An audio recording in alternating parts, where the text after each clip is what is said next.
విడిచిపెట్టు అని చెప్పాట. జయ గోపాలకృష్ణ భగవానికి ఎప్పుడైతే ఆజ్ఞ లభించిందో పరీక్షిత్ మహారాజు గంగా తీరమున అద్భుతంగా గర్భాసనలు వేసుకొని ఇదిగో ఇలాగే గోవింద హరి గోవింద అని నామ సంకీర్తన మొదలుపెట్టాడు. జపములు చేస్తూ ఉన్నాడట, నారాయణుని స్మరిస్తూ ఉన్నాడట. అలా స్మరిస్తూ ఉంటే ఇక్కడ పరిస్థితి ఇలా ఉండగా బ్రాహ్మణ శాపము ఫలించు సమయమాసన్నమాయే. తక్షక మహాసర్పము బిలబిల గంగా తీరంలో కూర్చున్నటువంటి పరీక్షిత్ మహారాజును కాటువేయడానికి వస్తూ ఉన్నదట.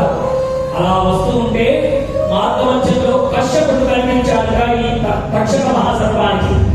ఎప్పుడైతే కశ్యపుడు కనిపించాడో తక్షక మహాసర్పము ఒక్కసారి నమస్కారం చేసి, అయ్యా కశ్యప, నువ్వు ఎక్కడికైతే వెళ్తావో నీ దృష్టి ఎవరి మీదనైతే పడుతుందో వాడికి పాము విషము ఎక్కదు. అందుకని నేను పరీక్షిత్ మహారాజును కాటు వేయడానికి వెళ్తున్నాను. ఇది నాకు వాడి మీద ఉన్న కోపం చేత కాదు సుమా, కేవలం ఋషి శాపము తీర్చడం కొరకు మాత్రమే. కాబట్టి నీవు ఇటు దిక్కు రారాదు అని చెప్పిందట. కశ్యపుడు పరీక్షిత్ మహారాజును కలవడానికి వెళ్తున్న వాడు ఆ యొక్క కోరిక నెరవేరాలి కాబట్టి, ఋషి శాపము నెరవేరాలి కాబట్టి ఆయన ఇంకో మార్గంలో వెళ్ళిపోయాడట.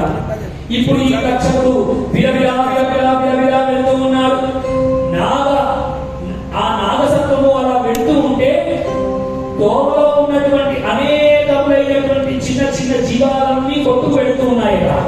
తక్షక మహాసర్పము భీకరమైనటువంటి విషములను చిన్నుతూ ఈ పరీక్షిత్ మహారాజు ఎక్కడైతే ఆ నదీ తీరంలో దర్భాసనం మీద కూర్చొని గోవింద గోవింద గోవింద గోవింద గోవింద అన్న నామసంకీర్తన చేస్తూ ఉన్నాడు. ఆ నామసంకీర్తన చేస్తున్నటువంటి ఆ పరీక్షిత్ మహారాజు చెంతకు వచ్చిన తక్షక మహాసర్పం పరీక్షిత్ మహారాజు చూసింది.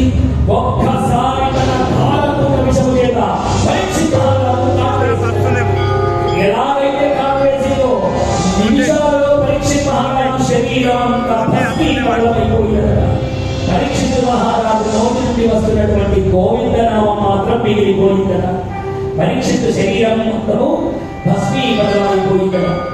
ఈ విషయం తెలుసుకున్నాడంటే పరీక్షిత్ యొక్క కుమారుడు జన్మేజయుడు సర్పమును కాటు వేయడం వల్ల తన తండ్రి మరణించాలని వెంటనే సర్పయాగాన్ని చేయడం మొదలు పెట్టాడట. ఓం నమో అస్తు సర్పేభ్యో దేవేమనో ఏ అంతరిక్షే ఏ దివిదేభ్య సర్పేభ్యో నమః. ఏ అంతరిక్ష ఏ దివి, పాతాళంలో దాక్కున్న సర్పాలైనా సరే, అంతరిక్షంలో ఉన్న సర్పాలైనా సరే, ఇదిగో నేను చేస్తున్న ఈ హోమకుండంలో వచ్చి భస్మమైపోవుగాక. సర్పాయ నమః స్వాహ. ఇలా ఋషులను పురోహితులను పెట్టి సర్పయాగం చేయడం మొదలుపెట్టారు. లోకంలో ఉన్న సర్పాలన్నీ వచ్చి ఆ హోమకుండంలో పడిపోతున్నాయట. జన్మేజయుడికి తృప్తి లేదు. ఎందుకంటే పరీక్షిత్తును కాటు వేసినటువంటి తక్షకుడు మాత్రం రావడం లేదు. ఈ తక్షకుడు ఇంద్రుణ్ణి శరణు వేడాక, ఇంద్రదేవ నా తప్పు లేదయ్యా, అది శమీక మహర్షి యొక్క శాపము నెరవేర్చడానికి నేను పరీక్షిత్తును కాటు వేశాను తప్ప నా యొక్క ప్రమేయం ఏమీ లేదు అని కోరితే ఇంద్రుడు ఆ యొక్క తక్షక మహాసర్పానికి ఆశ్రయాన్ని ఇచ్చాడట. అందుకని ఈ తక్షక మహాసర్పము ఇంద్రుని యొక్క సింహాసనాన్ని గట్టిగా చుట్టుకొని ఉన్నది. ఋషులను అడిగాక, ఇన్ని సర్పాలు వచ్చి హోమకుండంలో పడిపోతుంటే తక్షకుడు ఎందుకు రావడం లేదు అడిగాడు జన్మేజయుడు. ఋషులు అన్నారట, ఇంద్రుడు శరణించాడయ్యా, అందుకని రావడం లేదు. అలాగా అయితే ఓ ఋషులారా, పురోహితులారా, ఇంద్ర సహిత రక్షకాయ నమః స్వాహ. ఇదిగో ఇంద్రుడితో పాటు రక్షకుడు వచ్చిపోయేట్టుగా మంత్రాలు చదవండి అన్నారట. ఇంకేముంది, హోమం ప్రారంభమైంది. ప్రారంభం కాగానే ఇంద్ర సింహాసనం కదిలిపోతోంది. ఇంద్రుడికి కూడా భయం మొదలైపోయింది. అప్పో జన్మేజయుడు పరీక్షిత్ కుమారుడు అన్నంత పని చేస్తాడు అని దేవదేవుడైనటువంటి బ్రహ్మగారిని ప్రార్థన చేశాడు. బ్రహ్మదేవుడు వచ్చాడు, జన్మేజయ, ఎలాంటి యాగం చేస్తున్నావో నువ్వు ఏమైనా గమనిస్తున్నావా? ఈ లోకంలో జీవ వైవిధ్యము ఉండవలేదు. అన్ని జీవజాతులు ఈ లోకంలో ఉండాలి. ఈ లోకంలో జీవజాతులు లేకపోతే అసలు మానవ మనుగడకే ప్రశ్నార్థకమవుతుంది. చూడండి, పొలాలలో తిరిగేటువంటి ఎరకలను పాములు తినాలి. అలా ఎరకలను కనుక తినకపోతే మన నోటి వరకు బుగ్గ అందదు కదా. అలా ఒక జీవి ఇంకొక జీవి మీద ఆధారపడే ఈ లోకంలో అందరం బతుకుతూ ఉన్నాం. నిజంగా చిన్న చీమ కూడా లేకపోతే మనిషి మనుగడకే అది కష్టం. అలా జన్మేజయుడికి భగవంతుడు చెప్తూ ఉన్నాడు జీవ వైవిధ్యం ఉండాలి. ఇవాళ అనేక మంది ప్రకృతి ప్రేమికులు పెద్ద పెద్ద బ్యానర్లు కట్టుకొని జీవులను కాపాడండి కాపాడండి అంటూ ఉన్నారు.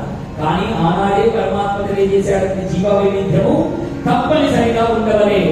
ఈ లోకంలో అన్ని రకముల జీవులు ఉంటేనే మానవుడు ఉండగలుగుతాడు.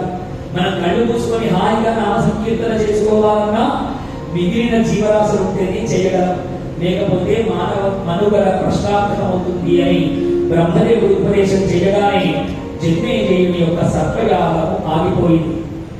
ఆ విధంగా ఆ బ్రహ్మగారి మాటలు విని సర్పయాగము ఆపివేశాడు ఆ యొక్క జన్మేజయుడు.